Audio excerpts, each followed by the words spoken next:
groups, because you're going to talk about what works and what could work better, to brainstorm about that. In the interest of time, because I saw a few more people stepped up, what we'll do is we'll just have a few of you say your questions at the same time, and that way you can sort of bundle your answers, if that's okay. So if you can hear from the two people over there, you and two of you back there, yeah.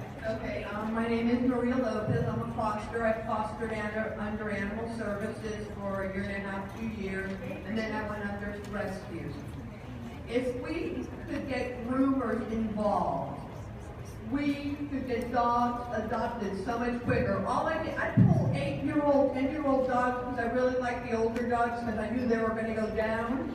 And once I groomed them, I put them up, I got them adopted every time. That, and there's a dog fighting ring in Perrine, and I can't find anyone to help me. I've saved 4 puppies from drug dealers who bought them, but they won't tell me where the dog ring is.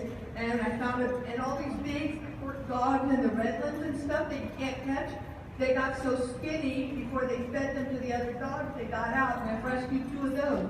So there's a dog fighting ring in Perrine. I need help in finding it. Help.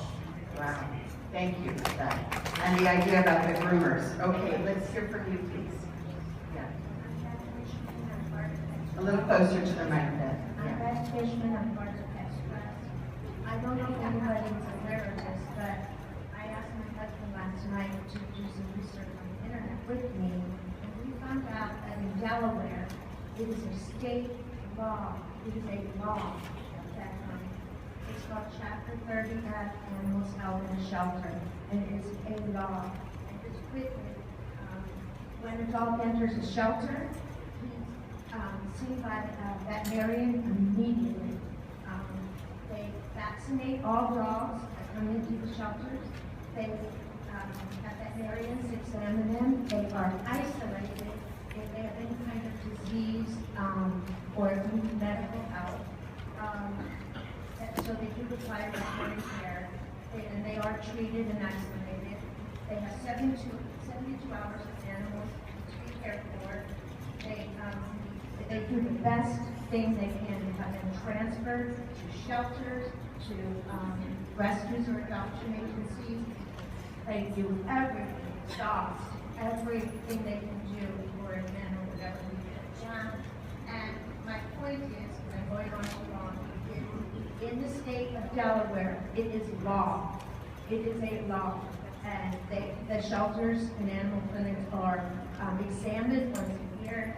And the most important thing of all, the violation constitutes a Class A misdemeanor, civil remedy, and jurisdiction of Supreme Court. Would you like Dr. Levy to comment about the law? Yes, I would. Okay, great. Thank you. Thank you, yes. So these laws are present in quite a number of states and cities. They started in California with the hate bill and spread from there. Sometimes some of the consequences have been very good, and some have led to shelter boarding and adverse issues. But the list that you just ran down are fine. You know, those are best practices that we would recommend for all shelters. I'm a little frightened when people say the animals that have been in your shelter for a year need another exam, because that sounds like boarding to me and not sheltering. Like, jails are prison, or shelters are prison. Like, you compare that to a prison, that's how most shelters are. So we should not consider that a win and a save unless you're like a Best Friends Animal Society or something. That would might count as for long-term sheltering, but the goal really should be a rehab and an outlet to a home as quickly as possible. But all of the things you listed are very reasonable. And I agree with the groomer. One of our rescue groups, we have a rescue group that rescues 1,000 animals a year, or places 1,000 animals a year. We turn around, all volunteer, all foster home based. They have great relationships with groomers, and they often go straight from the puppy mill bus to the groomer with a load of little fuzzies. And they do great with their before and after pictures that make it really dramatic about how beautiful they are after the grooming. Thank you.